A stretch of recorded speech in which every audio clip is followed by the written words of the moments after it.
Fala, crianças e crianças, tudo bem com vocês? Sejam bem-vindas, sejam bem-vindos a mais um aulão de Enem.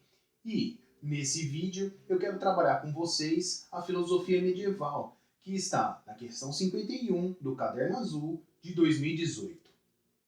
Aí na tela de vocês, a estrela da aula de agora.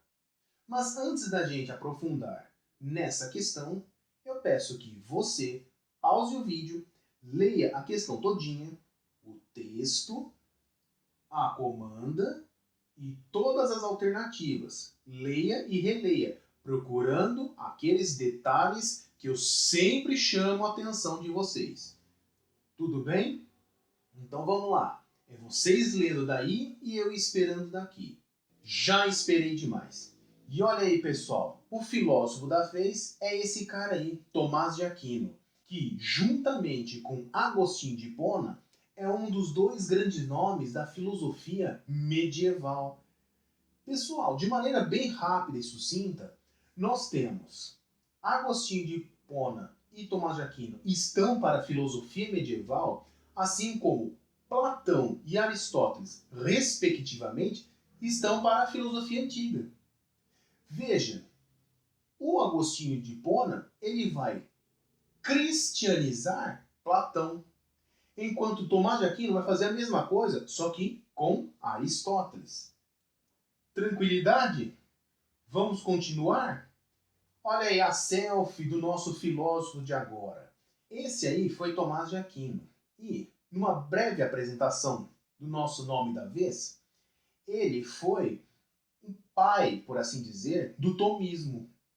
O tomismo é uma área da filosofia em que cristianiza, entre aspas, Aristóteles. Cristianizar Aristóteles significa ler, estudar o Aristóteles de maneira muito profunda e muito rigorosa, como Tomás de Aquino fez, e traduzir essa filosofia para sustentar, para embasar, explicar a filosofia, a fé, a doutrina cristã. Tranquilidade? Além disso, devo acrescentar para vocês que o Tomás de Aquino ele foi um filósofo da teologia natural. A teologia natural, gente, é aquela que defende uma ideia de se recorrer a discursos filosóficos e, portanto, racionais para provar a existência de Deus. É tentar justificar a fé pela razão. Belezinha? Devo dizer para vocês também que, para o tomismo, a filosofia ela serve como, entre aspas, aí, um trampolim para fundamentar a fé. Quer dizer que a gente, dentro de nossos pensamentos humanos limitados, nós vamos tentar explicar a fé para que ela seja fundamental para a vida humana. Além disso, a filosofia, a razão, como sendo produtos humanos, elas têm limites e elas explicam até um certo ponto. A partir disso, nós temos que consultar a teologia. Belezinha, galera? Vamos continuar então? Agora sim, para a questão e para os detalhezinhos dela. Eu quero destacar 4 coisas aqui nesse texto do Tomás de Aquino que está na Suma Teológica. A primeira delas é o que está aí enquadrado, né, no retângulo vermelho e circulado. Nós temos aí compreendido o significado da palavra Deus. Olha só, aqui você não tem apenas fé em Deus. Você tem que compreender o que significa Deus, Deus do D maiúsculo, portanto, o Deus cristão. A segunda coisa que eu quero trabalhar com vocês é isso que está numa caixa retangular, bege, e que está escrito o seguinte: conceber nada que lhe seja maior. Ué, o que nós não podemos conceber nada que seja maior? O significado da palavra Deus. Traduzindo, Deus é tudo o que há de maior. Você não pode pensar nada além de Deus. Continuemos então. Terceiro ponto aí. Olha só que interessante. Eu destaquei a palavra e. A palavra e denota uma ideia de conjunção. Você juntar duas coisas. E que duas coisas são essas? Realidade e pensamento. Quando você une realidade e pensamento, você está unindo dois grupos. E aqui eu faço um parênteses. Sabe aqueles diagramas de Venn, aquela teoria de conjunto que aprende matemática? Então, é mais ou menos isso. Quando você soma dois conjuntos, você tem um terceiro que é maior que os dois juntos. Olha só que legal. Então aqui nós temos o próprio Tomás de Aquino concebendo a realidade e pensamento juntos. E juntos eles são maiores. Por fim, pessoal, eu quero destacar para vocês que, para Tomás de Aquino, o fato de que a gente usa a racionalidade para alcançar a fé ela é sempre mais importante.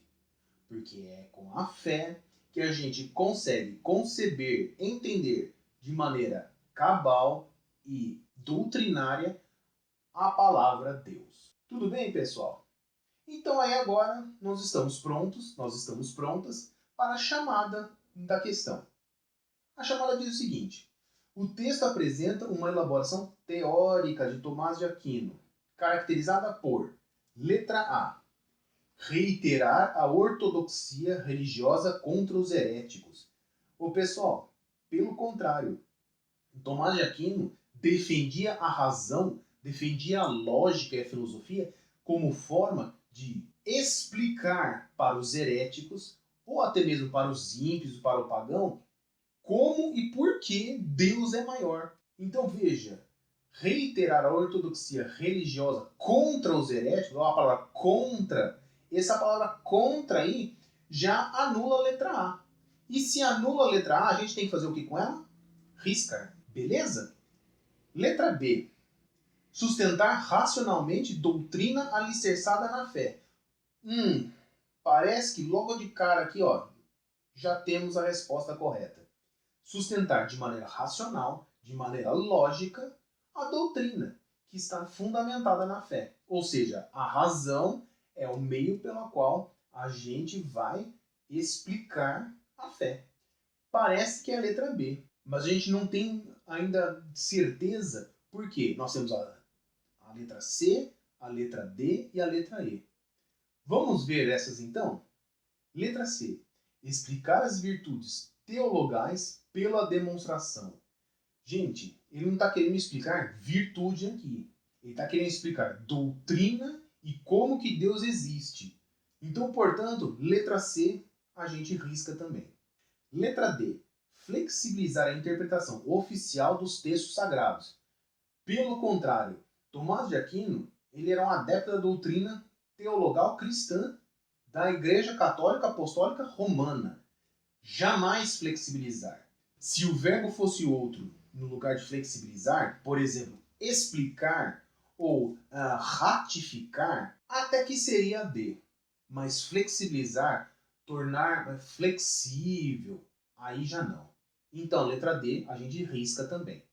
Letra E. Justificar pragmaticamente crença livres de dogmas. Gente, dogma e doutrina não se distinguem, não se separam. Pelo contrário, dogma é aquela explicação na qual você não pode contestar. E ainda mais justificar pragmaticamente crença livre.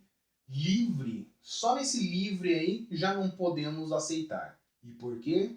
Porque nós temos como a doutrina cristã a verdadeira fonte da fé. Risquemos a letra E. Sobrou a letra B, que é a letra correta. Bom, pessoal, eu espero que vocês tenham gostado. Desejo a vocês bons estudos e até a próxima. Tchau!